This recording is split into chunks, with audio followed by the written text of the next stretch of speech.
There is nothing more wicked than the love of money, for this love perverts the judgment and misleads the heart, and since all things obey money, he that loves it, blinded by its inordinate desire, sets his own soul for sale, so that he is ready to sell this immortal gift for a perishable object.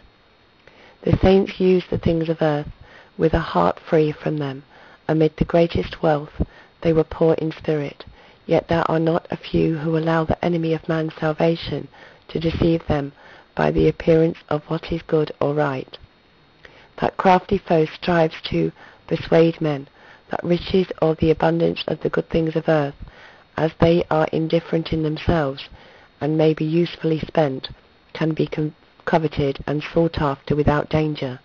But whoever suffers himself to be so deceived soon discovers that he has become entangled in the snares of the devil's artifices, that he is weighed down by troubles, darkness, perverse inclinations, that whatever his state of life he is unable to attain to its perfection, and that finally he imperils in no small degree his everlasting salvation. My child, if you have riches, set not your heart upon them, for you are a steward rather than a master. With a heart disengaged from them, either renounce them altogether, if such be the divine will, or use them for my glory, and for the real benefit of your soul. You must be so disposed that if it by my will you should renounce all things, or if I suffer you to be deprived of them, you willingly submit yourself to me. If you are poor, rejoice, my child, and be exceedingly glad, and do not lose the fruit of so great a blessing by suffering, repining the efforts of poverty. Be not ashamed of being in moderate or even destitute circumstances for my sake, who was not ashamed of becoming destitute for you, but rather glory for what you possess, what I purchased for myself by many and great humiliations.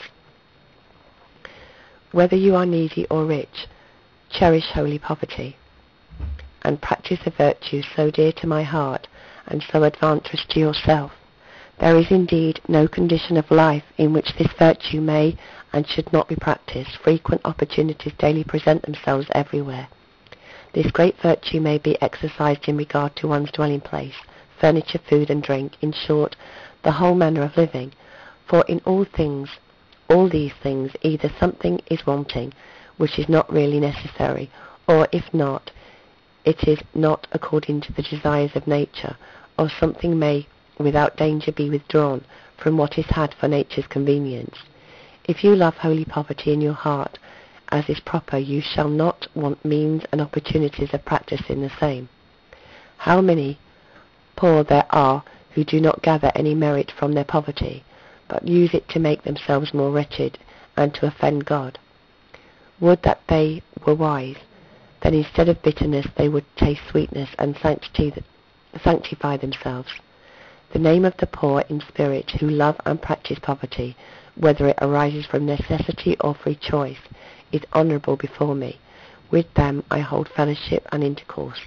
Their heart is like a fertile soil, which receives the seed of my words, and brings forth fruit 100-fold.